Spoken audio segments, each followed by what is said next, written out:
Okay, ये एक past paper question है। और इस पास्ट पेपर क्वेश्चन के अंदर हमें ये एस की टेबल एक शो किया हुआ है, और एस की टेबल भी कंप्लीट नहीं है, उसके अंदर चंद कैरेक्टर्स शो किए हुए, राइट। और उन कैरेक्टर्स के कॉरेस्पॉन्डिंग एस की कोड्स शो किए हुए। इसी तरह यहाँ पे कैपिटल ए है तो स्मॉल ए और उसका कॉरेस्पॉन्डिंग एस की कोड 97 है, मतलब ये जो एस की कोड है ये डेनरी फॉर्म में शो किया हुआ है। ऑल्दो हमें पता है कि कंप्यूटर के अपने अंदर जब ये कोड स्टोर होता है कैपिटल ए का या स्मॉल ए का, तो वो डेनरी फॉर्म में नहीं स्टोर होता, वो बाइनरी फॉर्म में स्टोर होता है, क्योंकि कंप्यूटर तो काम ही बाइनरी डिजिट्स के साथ करता है ना, जीरोस और वंस के फॉर्म में। तो ये जो न्यूमेरिकल वैल्यू है 65 की, इसको पहले किस में कन्वर्ट किया जाता है, बाइनरी फॉर्म में, और फिर सेव किया जाता है। अच्छा, चले, ये तो मैं आपके साथ जनरल डिस्कशन कर रहा था। क्वेश्चन को पढ़ लेते हैं। क्वेश्चन क्या कह रहे हैं? क्वेश्चन कह रहा है कि describe how the computer uses ASCII codes to represent characters. तो ये बात आप प्लीज जरूर समझ लें कि क्वेश्चन को अगर आप सही तरह अंडरस्टैंड नहीं कर पाए ना, तो आप आंसर्स लूज कर जाएंगे। देखिए, अगर ये आपको स्टेटमेंट अभी मुश्किल लग रही है कि describe how the computer uses ASCII codes to represent characters, तो कम से कम हम ये तो डिसाइड कर सकते हैं कि ये सवाल क्या चीज नहीं पूछ रहा है। देखिए, ये सवाल आपसे एस्की कैरेक्टर सेट के जनरल फीचर्स नहीं पूछ रहा है कि मुझे उसके जनरल फीचर्स बताओ, कि एस्की कैरेक्टर सेट होता क्या है, उसमें कितने कैरेक्टर्स होते हैं टोटल। ये चीज आपसे नहीं पूछी जा रही, बल्कि यहाँ पे वो ये कह रहा है describe how the computer uses ASCII codes to represent characters. किसी ना किसी तरह ये जो एक एस्की कोड है, जैसे ये 67 है, right, describe how the computer uses this value 67 to represent this character C. यही है ना, describe how the computer uses ASCII codes to represent characters. तो 67 का सी के साथ कोई लिंक है ना, कोई बेसिस है। वो इस लिंक को आपको कह रहा है कि आप इस लिंक को डिस्क्राइब करें। तो इस लिंक को हम कैसे डिस्क्राइब कर सकते हैं? देखिए, हर कैरेक्टर को एक यूनिक कोड असाइन किया गया है। एक रिलेशनशिप तो ये है ना कि जितने भी कैरेक्टर्स हैं, हर कैरेक्टर का क्या है, एक यूनिक कोड है। ठीक है। अब आप दूसरी बात ये डिस्कस कर सकते हैं कि ये यूनिक कोड किस फॉर्म में सेव होता है। ये यूनिक कोड कंप्यूटर के अंदर बाइनरी फॉर्म के अंदर सेव होता है। और बाइनरी फॉर्म के अंदर अगर वो सेव होता है तो कितने बिट्स लॉग होता है?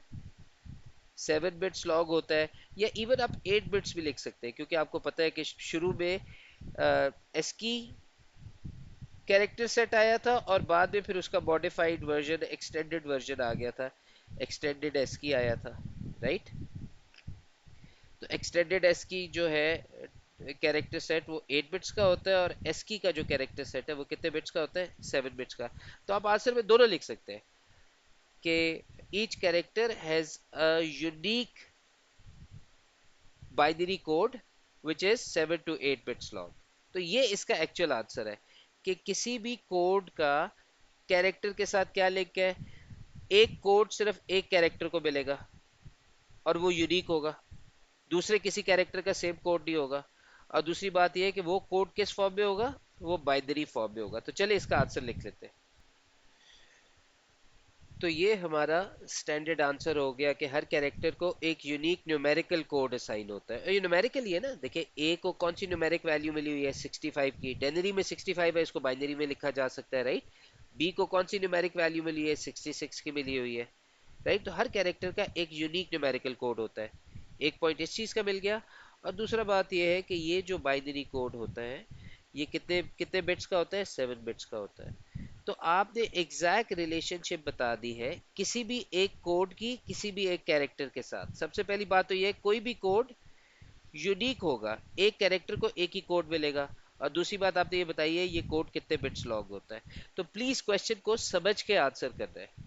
यहाँ पे एस की टेबल के कोई जनरल फीचर्स नहीं पूछे थे कि एस की कैरेक्टर सेट के अंदर कौन कौन से मुख्तलिफ कैरेक्टर्स होते हैं, ये किस लैंग्वेज को, इंग्लिश लैंग्वेज को रिप्रेजेंट करता है। इसमें टोटल नंबर ऑफ कैरेक्टर्स कितने होते हैं, 128 होते थे एस्की में, फिर जब एक्सटेंडेड एस्की बना तो 256 कैरेक्टर्स हो गए, राइट।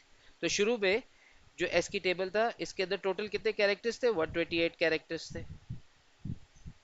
राइट। और कोड्स कहाँ से शुरू होते थे, 0 से लेके 127 तक कोड था, 7 बिट्स लॉन्ग का कोड होता था, राइट।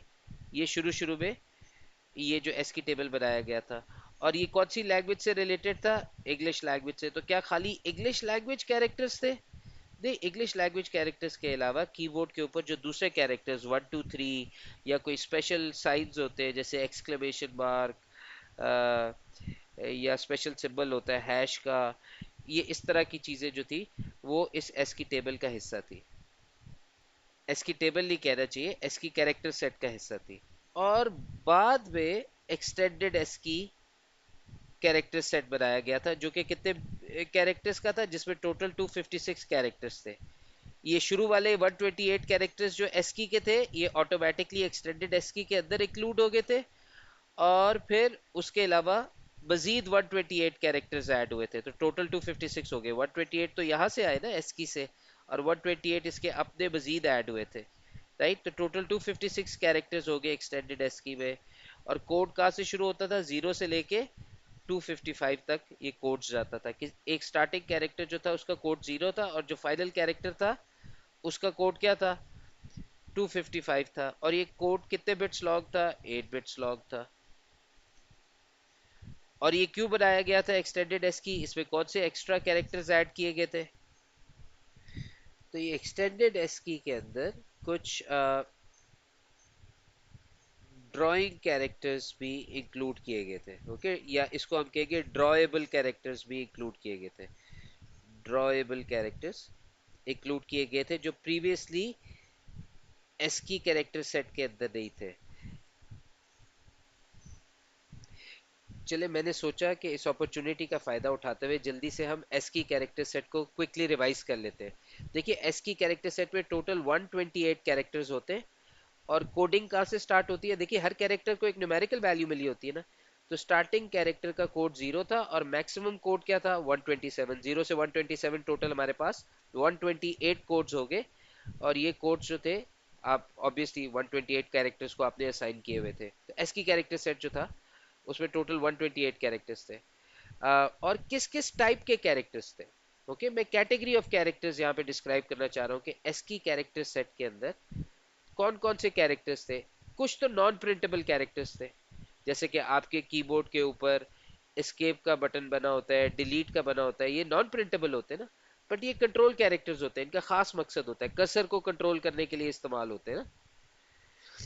तो ये नॉन प्रिंटेबल कैरेक्टर्स कुछ आ गए। बाकी एस की कैरेक्टर सेट के अंदर कुछ प्रिंटेबल कैरेक्टर्स भी थे, जैसे कि special symbols, exclamation mark, at the rate of, right, hash का सिंबल, ये सारे हो गए। और इंग्लिश अल्फाबेट्स भी एस की कैरेक्टर सेट का हिस्सा थे, अपर केस और लोअर केस। अपर केस को अलहदा न्यूमेरिकल कोड्स असाइन हुए हुए थे और लोअर केस को अलहदा न्यूमेरिकल कोड्स असाइन हुए थे। और इसके अलावा जो था, इसके अलावा एस की कैरेक्टर सेट के अंदर डिजिट्स भी थे, सॉरी, ये मैं, तो डिजिट्स भी थे एस की कैरेक्टर सेट के अंदर, डिजिट्स भी थे 0 से लेके 9 तक। तो ये वो मुख्तलिफ टाइप ऑफ कैरेक्टर्स थे जो कि एस की कैरेक्टर सेट का हिस्सा थे। उसके बाद इसी को एस की कैरेक्टर सेट के अंदर कुछ और कैरेक्टर्स ऐड किए गए। तो ये जो सेट था इसको एक्सटेंड किया गया, इसीलिए उसको एक्सटेंडेड कैरेक्टर्स एस की कैरेक्टर सेट कहते हैं। अब इसमें टोटल कितने कैरेक्टर्स हो गए, 256 कैरेक्टर्स हो गए। ये 256 कैरेक्टर्स जो थे इनकी कोडिंग कहाँ से स्टार्ट होती थी, स्टार्टिंग वैल्यू 0 थी और 256 थी फाइनल। ये फाइनल वैल्यू 256 नहीं थी, 255 थी। 0 से लेके 255 तक कोड जाते थे। और ये 8 बिट लॉन्ग कोड्स होते थे बाइनरी फॉर्म में। ये जो कोड्स थे ये कितने बिट्स के थे, 8 बिट लॉन्ग कोड होता था। और यहाँ पे आपका कोड जब एस की था उसके अंदर किसी भी कैरेक्टर का कोड कितने साइज का होता था, 7 बिट लॉन्ग कोड होता था, ओके। अब यहाँ पे जो समझने की बात यह है कि 256 कैरेक्टर्स थे, इनमें से 128 कैरेक्टर्स कौन से थे? जो पहले से एस्की टेबल के अंदर थे, और उनके कोड्स कहाँ से शुरू होते थे? 0 से लेके 127। तो वो सारे के सारे 0 से 127 वाले कोड जो थे वो इंक्लूड कर लिए गए एस्की, एक्सटेंडेड एस्की के अंदर, और फिर 127 से ऑनवर्ड्स 128 से लेके 255 तक फर्दर न्यूमेरिकल वैल्यूज असाइन की गई, जो बाकी के नए कैरेक्टर्स ऐड हुए थे। तो टोटल कैरेक्टर्स जो थे वो 256 ही थे, राइट? और इन 256 में से 128 कैरेक्टर कहाँ से आए थे? ये ऊपर से आए थे, एस्की कैरेक्टर सेट से आए थे, राइट? ये सारे जो थे, ये सारे के सारे एक्सटेंडेड एस्की कैरेक्टर सेट के अंदर शामिल कर लिए गए थे। ओके, तो एक्सटेंडेड एस्की कैरेक्टर सेट के अंदर कौन कौन से कैरेक्टर्स थे? नॉन प्रिंटेबल कैरेक्टर्स थे, जो कि एस्की एस्की वाले सेट के अंदर भी थे। प्रिंटेबल कैरेक्टर्स थे, जैसे कि special symbols, English alphabets, lower case, upper case, digits भी थे, ये वाले कैरेक्टर्स भी इंक्लूडेड थे। और इसके अलावा जो नए कैरेक्टर्स ऐड हुए थे वो किस कैटेगरी के थे? जैसे कि ड्राइंग सिंबल्स होते हैं, जैसे कि ग्रीक सिंबल्स थे कुछ, ये पाई का सिंबल्स, ये सम करने का सिंबल, राइट? कुछ मैथ सिंबल्स थे, जैसे ये ग्रेटर देन, इक्वल टू, ये जो इक्वालिटी ऑपरेटर्स होते हैं, राइट? इस तरह के नए सिंबल्स ऐड किए गए थे एक्सटेंडेड एस्की कैरेक्टर सेट के अंदर। फाइनली अगर आपको एग्जाम में ये क्वेश्चन आ जाए कि एक कैरेक्टर सेट क्या होता है, उसकी डेफिनेशन क्या होती है, तो अब हमें समझ आ जानी चाहिए कि वो तमाम लिस्ट ऑफ कैरेक्टर्स जिनको कंप्यूटर रिकग्नाइज कर सकता है, जिनको कंप्यूटर स्टोर कर सकता है, जिनको कंप्यूटर प्रोसेस कर सकता है, वो तमाम लिस्ट ऑफ कैरेक्टर्स को हम एक कैरेक्टर सेट कहते हैं। और आमतौर पे ये कैरेक्टर्स कौन से होते हैं? इनमें से कुछ कंट्रोल कैरेक्टर्स होते हैं, अल्फाबेट्स होते हैं, डिजिट्स होते हैं, और स्पेशल सिंबल्स होते हैं। और एक खास बात कैरेक्टर सेट की क्या होती है? हर कैरेक्टर को एक यूनिक न्यूमेरिकल कोड दिया जाता है, जो यूनिक होता है, राइट? किसी दूसरे कैरेक्टर से नहीं मिलता है। अच्छा, फाइनली मुझे एक चीज याद आ गई, मैंने कहा मैं आपके साथ वो भी डिस्कस कर लूं। देखिए, ये जो कैपिटल ए का कैरेक्टर कोड है, न्यूमेरिकल कोड है 65, और लोअर केस ए का जो न्यूमेरिकल कोड है 97 का, इसके दरमियान अगर आप देखेंगे तो एक रिलेशनशिप है। 65 में जब आप 32 ऐड करेंगे तो 97 बनता है। इसी तरह ये जो बी है 66, और ये लोअर केस बी का 98 है। 66 और 98 के अंदर आप रिलेशनशिप देखेंगे कि प्लस 32 करेंगे तो लोअर केस बी का न्यूमेरिकल कोड निकल आएगा।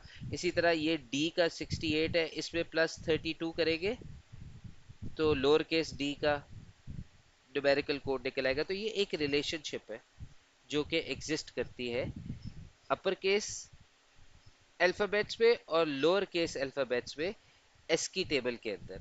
और अगर यही रिलेशनशिप मैं आपको बाइनरी फॉर्म में बना के दिखाऊं, तो ये देखें आप कि यहाँ पे वही कोड्स, वही न्यूमेरिकल कोड्स, कैपिटल ए का 65 था ना, ये जो अपर केस ए है ये डेनरी में 65 था। तो आप देखिए ये 65 ही लिखा हुआ है। अगर मैं ऊपर ये कॉइन्स लगाऊंगा, वन प्लेस पोजीशंस लगाऊंगा, 1 2 4 8 16 32 और 64, तो आपको ये नजर आएगा ये क्या है, 64 प्लस 1, ये क्या बनता है, 65 बनता है। तो बाइनरी फॉर्म में 65 ऐसे लिखा जाता है, राइट? और लोअर केस क्या था, प्लस 32 करके क्या बनता था, 97 बनता था। तो आपने देखा है ये 97 ही बन रहा है, 64 प्लस 32, 96 प्लस 1, 97। अच्छा देखिए, इन दो के दरमियान एक रिलेशनशिप है। अगर मैं ये बाइनरी वैल्यूज को देखूंगा, ये जो 32nd पोजीशन है, ये वाली जो प्लेस पोजीशन है, अगर हम इसको 1 कर देंगे, राइट, तो ये 97 बन जाएगा। और अगर इसको 0 कर देंगे तो 97 में से 0 माइनस हो जाएगा, तो क्या वैल्यू बन जाएगी, 65 बन जाएगी। या अगर आप इसको उल्टा सोचना चाहते हैं तो 65 लिखा हुआ है आपने, राइट? और 65 में ये जो 32 वाली प्लेस पोजीशन है ये 0 है। पर अगर इसी इसी नंबर के अंदर, इसी नंबर के अंदर अगर हम सिर्फ ये 32 वाली प्लेस पोजीशन को 1 कर दे, तो हमारी वैल्यू जो है उसके अंदर प्लस 32 हो जाता है, राइट? ये वाला 32 वाली प्लेस पोजीशन भी एक्टिव हो जाती है।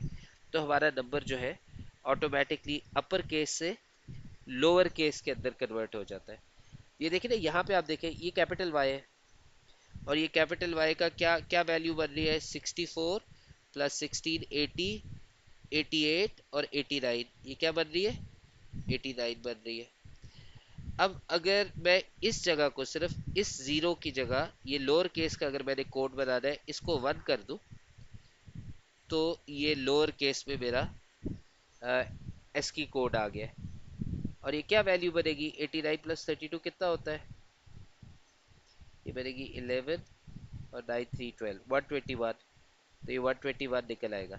बाइनरी में अगर आपने कन्वर्ट करना है तो अब बेसिकली आपको क्या चाहिए, अगर फॉर एग्जांपल आपके पास ये कैपिटल बी जो होता है ये 66 होता है, तो ये उसका कोड ये बनता है,